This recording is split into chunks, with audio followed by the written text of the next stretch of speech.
Welcome to Profiles in Prosperity, the leading podcast for residential service contractors, sponsored by Service Roundtable and hosted by David Heimer. Welcome to Profiles in Prosperity. I'm David Heimer, your faithful reporter. Today I'm talking with Roy White. Roy is the founder, owner, and president of Fixed Right and Guaranteed in Maryland. Roy runs a great business, and he has created tremendous, amazing growth while providing great service to his customers, community, and coworkers. I especially admire Roy's high ethical standards and his commitment to serving others. So Roy White, welcome to Profiles in Prosperity. David, man, thank you so much for having me. It's an amazing honor to be here, like an HVAC Hall of Fame legend wanting to interview me. Man, thank you so much. Oh, that's kind of you. So Fixed Right and Guaranteed was not your first HVAC company. Tell us how you got into HVAC and how eventually you started Fixed Right and Guaranteed. Sure. Yeah. And actually, the way I got into the industry is probably not as exciting as the journey to Fixed Right. But right out of high school, I wanted to be a civil engineer. So I was working construction during the day, going to college at night, because I had to pay for it myself. And actually went through a wintertime layoff with a construction company. And that was just kind of a wake-up call, like, man, the whole construction industry is pretty volatile. And I had bought a brand new Mustang, being an 18, 19-year-old kid. So I had a car payment. So my best friend actually worked for a local oil company. And he said, hey, come on over here. You never have to worry about a wintertime layoff. So I did that. I worked there for 4 years. And actually, when I left there to start my own business at 22 years old, David, I didn't even know air conditioning. We were strictly doing oil heat at that time. They were just getting ready to enter the air conditioning field. But I had a unique opportunity to start my own business and do some subcontracting for a guy that just said he could keep me busy. So I sent myself to air conditioning schools, did a lot of self-teaching, different seminars I could go to, and then just slowly started to build that company. And the name of that one was R&R HVAC. Roy and the other R, is that right?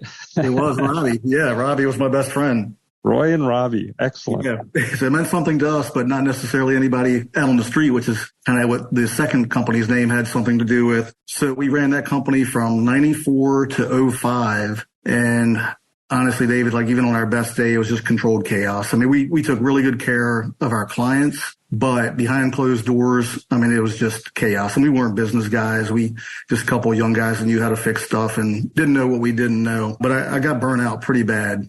So in 2005, I actually started dabbling in real estate. And actually, my first year in real estate made as much money as I did working, 12, 14, 16-hour days doing heating and air. It's like, man, I got to figure out this real estate thing. So from 05 to 08, well, first I sold my business to my partner and I entered real estate full time, flipping houses. So 2005 went from 0 houses to 2008, had got up to 27 houses and had a pretty good reputation within the real estate industry of kind of moving and shaking, stuff like that. And honestly, David, started buying into my own hype a little bit. Well, then you probably remember what happened in the real estate industry in 2008 and where I thought I just had everything going on. And I quickly found out it was just a house of cards that came crashing down. I actually went through bankruptcy and it was just a debacle. And looking back, it's just because I didn't have a strong foundation under me as I was doing it. So then January of 2009, it's like, okay, I guess I'm going back to the heating and air conditioning industry.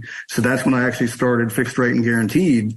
And because of the failure and some of the challenges I had within the real estate industry, I was very, I'm going to say fearful, afraid, had a lot of limiting beliefs. So I was very conservative when I started Fixed Right. We just started out as a subcontracting model where we'd go install stuff for another oil company. They sell it, we go install it, which worked out well early on. I could go out in the evenings, coach my son's football team, stuff like that. But as time went on, my guys got to where they didn't really need me on the jobs. They could do the installs without me. So I was actually able to go to work at NASA as a senior mechanical inspector. So I was kind of double dipping. I was running my heating and air conditioning company and being a senior mechanical inspector at NASA. So that was pretty cool. But that only lasted till about 2018. And that's actually when I found out about Service Nation Alliance. So you work for NASA. That makes you a rocket science, doesn't it? So when they say this isn't rocket science, they say, well, I don't know, Roy White worked at NASA. at least I know a bunch of smart people. I can't say I'm going to be as smart as them, but I certainly know a couple. Very impressive. So you joined Service Roundtable in 2016. Then you joined Service Nation Alliance in 2018. And if I remember correctly, you had amazing, tremendous growth right after joining Service Nation Alliance. So what were you thinking about when you joined Service Nation Alliance? Why did you do that, and what did that do for you? Oh my goodness, David. We've just come so far since 2018. So the reason I left NASA in the first place is a lot of people had heard I was back in business. So between working at NASA, having my own company, and certainly trying to be a good husband, good father, you just get spread too thin. So something had to give. So it certainly wasn't going to be my company, certainly wasn't going to be family. So I made the decision to leave NASA. And it's funny because Stephanie Fritz actually called me. I remember sitting out front of a building at NASA, taking the phone call from Stephanie, and instantly, I was already thinking about leaving there and starting kind of coming back to the company full time. And I'm like, and my son also had expressed an interest in joining the company. So I'm like, look, if I'm going to leave NASA, bring my son on board, I want to build something special. I kind of worked through all the limiting beliefs and the failures from the real estate days. But one thing I did know, because of that challenge in life, is pride led me to put my family through hell, but about the best word I can use. So when I decided to leave NASA, I said, look, I want to do things the right way. I want to keep a strong foundation under us. And I realized that there's a lot of people out there smarter than me that can help. So when we came to the very first Prosperity Day, actually you were there, and I had no idea who you were at the time. And, just so thankful to you and all of Service Nation Alliance for what's happened. But all we did literally is we were coachable, David. Like if you guys said, hey, you got to raise your prices to be able to afford the best people on your team, to provide them the benefits they need and deserve, then that's what we did. We raised our prices. Go to the first boot camp. John and Vicki LaPlante are there. They told us, hey, you got to know your numbers. Okay, let's learn our numbers. So the first year, I probably went to 7 different events. And that was before you had all the virtual stuff. So we were literally flying back and forth to Texas. Really couldn't afford to, wasn't in the budget. But man, every time we came back, we'd implement 1 or 2 things and it'd start making a difference. Like, man, we got to go back and learn more. And then after a couple of years of doing that, it's like, man, things just really started to snowball to where now we've been very fortunate. We've got 18 of the most amazing people on the planet that are on our team. The last 3 years running, we've won the best place to work and the best HVAC company. And it's all about the amazing team that we have around us. You and I were talking before the podcast. I just went on vacation, here in July, and that only happens if you have an amazing team around you. So we're just so blessed and so fortunate. But the majority of it is because of Service Nation Alliance and this great team around me. I'm really impressed. Vacation in July, that says you've got a great team behind you, because in heating and air conditioning, busiest time of the year, if you can take vacation in July, you're running a good company. That's a great sign. Way to go, man. So anything else we should know about Fixed Right and Guaranteed now? Sure. We're in a very different place in life than we were over the last 10, 15 years. And I feel like we're doing things the right way, keeping a strong foundation under us. We don't just put bodies in trucks. We've just, again, got the most amazing people that serve our clients and we can trust in people's homes. Yeah. So you can't grow the way you guys have grown without creating a strong team. And the challenge in our industry is, for every company, is finding good people, getting them into your organization, and getting them to stay with you. Now, along those lines, you've created SuperTech University. Can you tell us a bit about that? Sure. So we all know, and you can hear it at any of the big events any of us go to, people are constantly complaining and screaming about the shortage of good technicians in our industry. And honestly, that's true, but it's not going to change, especially if we're just trying to pull technicians from other companies. And even if you do, how many of them have bad habits? So we just decided, look, there are a whole lot more great human beings in this world than there are great technicians. So let's just find somebody that's a great human being and we can teach them the technical stuff. We can coach all that. So one of the things that's really happened for us over the last 3 years in particular is I had a local competitor who he and I were good competitors. We'd refer work back and forth depending on how busy we were. But if there was one guy in this area that could kick my butt technically, it was him. I'm like, Neil, you don't really like the business side and we're both stretched too thin, both wearing 10 hats each. Why don't we team up and do this together? So we've got one of the top guys in the industry, certainly in our area. So all I need to do is just put people with him. And then certainly over time, he's taught other people on our team how to be much stronger. So now they can actually teach what they've learned and their strong suits. So it's like, okay, let's just develop our own coaching program, our farm system, if you will. So we've done some very specific things to try to make that very effective, because it's one thing to say, okay, we're going to teach in-house, but how do you scale that? Mm-hmm. So a couple of things we've done is like we have a very specific first 30-day game plan. Day 1, we're going to learn this. Day 2, we're going to learn this. Day 3, we're going to learn this. Whether it be here in our classroom or just having the technician on the truck with Neil, out running calls. So sometimes day 2 might happen on day 3, but in that first 30 days, we're very specific about what they're going to learn. And both Neil or whoever it is that's teaching and that technician have to sign off when they feel they're effective in that category. Well, then we get beyond that first 30 days and say, okay, if you're motivated to get to the next level, what's that next level look like? So we've actually created like an ascension plan, if you will. So to get to the next pay scale, here's what you need to accomplish. To get to the next pay scale from there, here's what you need to accomplish. So now people don't have to wait to get a raise. It's no, here's what I need to do. And so they can make it happen as fast as they want to. That's tremendous. Your raise becomes effective as soon as you do, right? Absolutely.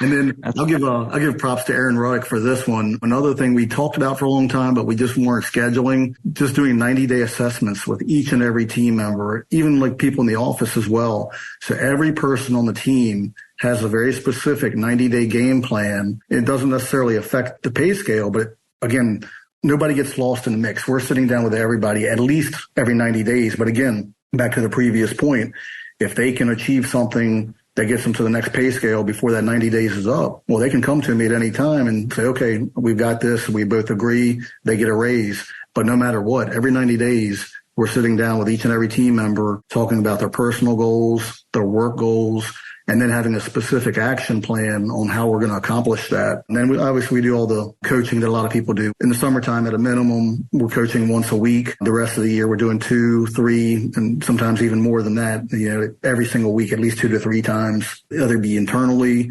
bringing outside speakers in. We've actually taken 7 different team members to Service Nation events, and that's been amazing, and let them see there's just a bigger world to what we do than what you would typically think about being on the service truck or in the office answering phones and all that stuff. What a great experience for them. They got to appreciate that. And one other thing we'll do, like with audio books, last winter, every single morning before the guys would go on the road, we'd listen to a chapter. That particular book was Extreme Ownership, which is one of the best leadership books out there. But man, taking people to these events, listening to books together and talking about it afterwards, you just really started seeing people develop leadership skills that I don't think we would ever figured out that some of them had if it hadn't been doing for things like that. So a couple follow-up questions. Maybe this is more of a comment. You're not just helping your team become better technicians. You talked about their personal goals. Every 90 days, you're reviewing personal goals. You're helping them achieve their own personal goals, right? I mean, they're becoming better people as a result of working with you.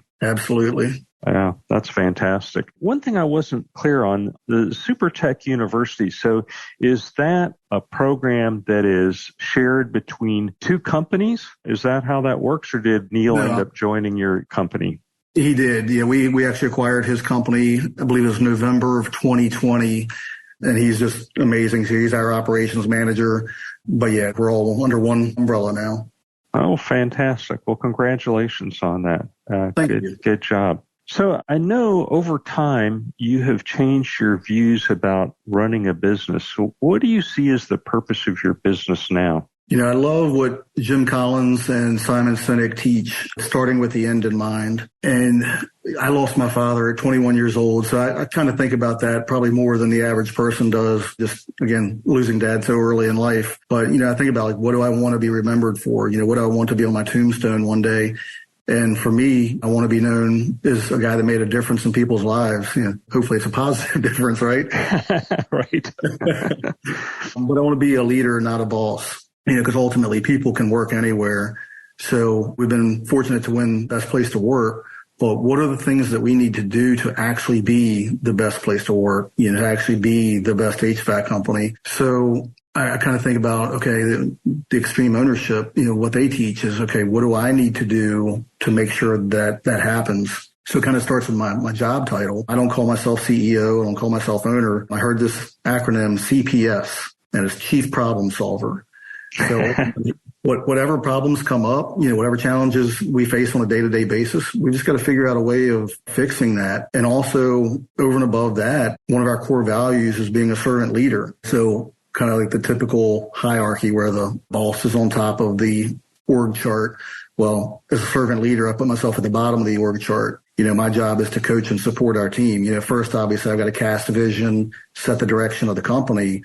But beyond that, my job is to coach and support the team to achieve those desired results and really just to pour into our team, give them whatever they need to be successful. So that's what I try to do every day. I mean, certainly some days I do better than others, but that's genuinely my goal each and every day, and just to take care of our team at all costs, as well as our culture, because obviously, you can work very hard for a long time to build a strong culture and a great reputation, but you let the wrong person in the doors and that reputation can go south real quick. So I'm extremely protective about making sure we bring the right people into the company to protect that culture and everybody's livelihoods. Along those lines, you're not just a big contributor to your team, you're a big contributor to your community. So tell us about some of your community projects. Some of the smaller things that we do, several people in the team, but certainly my wife is a major animal lover. So we take care of the local humane society. We pretty much take care of all their stuff for free, try to serve them. The local youth programs, high schools, any of the school programs. We do a lot of the sponsorships there, which, a lot of people do. One that I'm very proud of, and I know a lot of companies do this, but we just started doing it 3 years ago, but the Gift of Heat program. So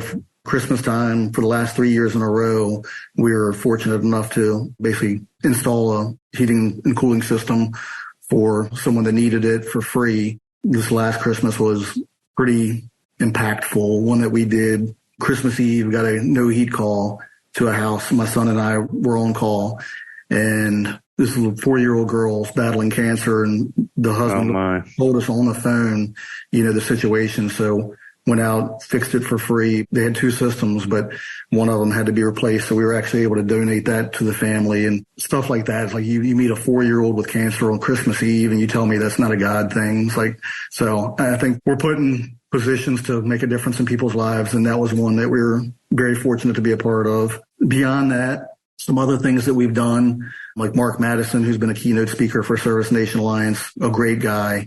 We've brought him in twice now. And the first time was strictly for the team. But I got to thinking about it. It's like, my goodness, man, Mark Madison's got so much wisdom and inspiration. We need to share him with the community.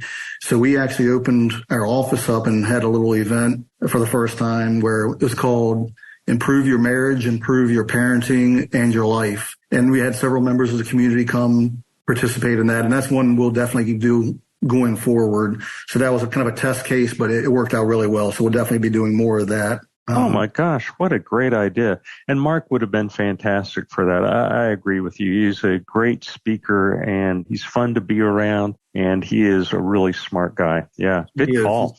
He's incredible. Yeah.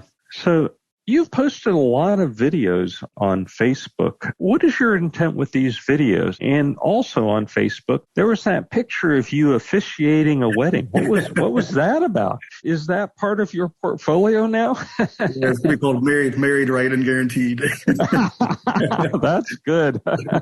Let's see. So the first part of your question, when we do these videos, number one, we want to let people in the community know who we are and what we're about. So that's a big part of it. The other side of it is, David, I have not watched the news in probably 7 or 8 years, just because there's so much negativity, bad stuff in, bad stuff out. I'm like, you know what? I just want positive stuff in my life. So turned off the TV, they're going to binge watching good series with my family. But let's put some positivity out there. So when we have good things happening in the company, you got all these great team members doing great things, like let's share that type of stuff. And it's amazing how many people comment on it and how much they enjoy the positivity we put out. So that is a big thing. And now we're even starting to do our own little podcast. That's part of it as well. We just want to put a lot of positive stuff out there in the world. Now, back to the officiating part. That was really cool. Married, right, and guaranteed. So I've actually been blessed to do 4 weddings so far, 2 of which were actually for team members. And my very first one was a guy who used to work for me that asked me to do it. So I went ahead and got ordained just to marry him and his wife. And then, of course, then my brother-in-law did, my nephew. Well, the most recent one that I think the picture you saw is my favorite young man on the planet, which is my son. They actually asked me to marry him and his wife. So I tell you, David, like you talk about an honor and a guy who considers himself, somewhat of a tough guy. Man, I was getting choked up on David. It was tough, but I was honored. My father married us. It's great to do that. Good for you. That's fantastic. You've been a mentor to a number of people in our industry. You've got a lot of experience in our industry. If you are talking to people who are just entering our industry, what advice would you give them? Before I even answer that, first, I really want to thank you, David, because I mentioned, how you were there and helped me to join Service Nation Alliance. But beyond that, you've introduced me to some of my best mentors that have made dramatic differences in our life. Starting out with John and Vicki LaPlante, they're just incredible people that probably helped more people in this industry that I can't imagine anybody else has helped more than those two have. As they started going towards retirement, they turned it over to Tom Peregrino, who's one of the most amazing men on the planet. So just knowing how important a good mentor is, that's something that we've certainly tried to give back as well. Now, I'm sorry to answer your question, but I didn't want to not thank the people that I know have been phenomenal mentors to us. And so many more. There's a lot more that I didn't mention. But I think I got 3 things here. Number one is don't be afraid of failure. When I first started Fixed Right, I still had those limiting beliefs from my real estate debacle, not making the best decisions. And it held me back for a long time. But what I finally realized is failure is an event. Failure is not a person, And if you study the most successful people in the world, what do they all have in common? They've all failed, many, many times, probably more than the average person. So just got to get back up, So when you have those tough days, realize that that's just part of the process. You don't grow and you don't succeed without some bumps, bruises, and even some failures along the way. So that's one. Number 2 is something I think we've done very well, which is mastering the art of R&D. We've robbed and duplicated a whole lot of stuff since joining Service Nation Alliance. Matter of fact, I joke every now and then, I don't know that I've had an original idea since we joined Service Nation Alliance. We just find someone else who's just kicking butt, whatever their specialty is, and we bring it back here and implement it. Then we go find another person that's kicking butt somewhere else in the country, whether it be going to visit them, talking to them on the phone. But it's all about not only just learning it, but then bringing it back and implementing it. Because a lot of people, they'll go to a lot of these Service Nation events and get all excited, but they don't come back and implement it. And that's really the big thing is, implement what you do learn from all these wise people around you, especially within this organization. And then number 3, and I'd say this is probably the most important one. And again, I'm going to give Tom Peregrino a lot of props for this one. Developing your emotional intelligence or your EQ. I've watched Tom so many times on like AB calls, and we have an amazing AB group. Like AB8 is probably one of the most special AB groups within the organization. But, we've had several people come in and out, and certain people ask certain questions over and over. And just to watch like how I would answer a question versus how Tom answered a question, like his people skills were just phenomenal. And he introduced me to like the world of the disc profiles and different things like that, and several books related to that. But we all know, like, as much of a blessing as it can be to run a business and pour into our people, we also know there can be challenges associated with people calling out sick, or maybe somebody's not doing what they're supposed to do. So developing those people skills to not only lead well, but inspire, and also knowing how to handle things when they're not going the way that they're supposed to. But don't underestimate developing your EQ, and not just yourself as the owner, but your entire management team, leadership team. Like, we actually have a person that we bring in a couple of times a year that teaches. It's like DISC. We use a different platform called Taking Flight, which uses birds instead of DISC. But everybody takes personality profiles, and then we all go through and do some trainings on that. And not only does it help understand customers better, but like even working with their team members, they can see like why people react different ways in different situations, and even understand yourself better. So all that stuff of people skills is really, really important. And I'm wishing I had known that stuff 20 years ago, because it's just helped so much. It's frustrating at my age when I learn something. I think, why didn't I know this when I was 30? Right? Yes.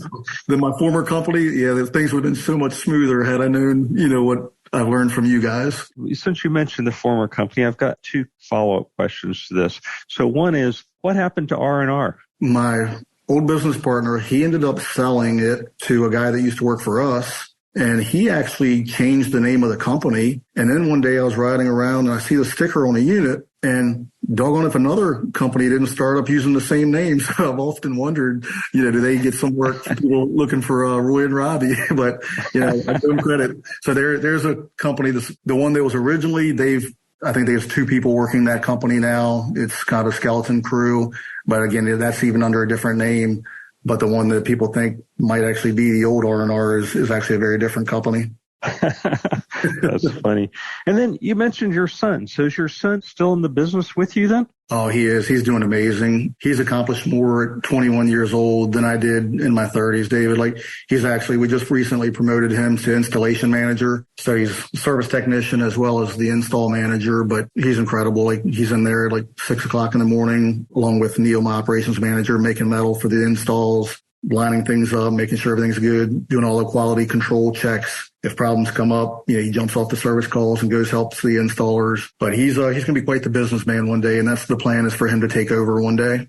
Fantastic. That's one of the great things about this industry. There's a lot of family businesses. You see dads or moms handing it off to sons or daughters. You see 3, 4, 5 generations. It's fantastic. Yeah. And that was actually the most recent news. We just found out he and his wife are pregnant. So maybe there is a third generation coming. I hope so. That's great. Well, congratulations on that as well. Way to go. Thank you, David. Well, Roy, thank you so much for doing this. It's so fun to catch up with you. And I just love what you've done with your business. What a fantastic story it is. And I look forward to hearing about all the growth in the future. So let's make sure we stay in touch. I absolutely will. And I'm just so thankful for all that you and Matt and everybody attached to Service Nation Alliance has done. And one last thing I'll say, David, actually two last things. Number one, thank you for turning the reins over to such a great guy in Tom Peregrino, because you guys are a hard act to follow.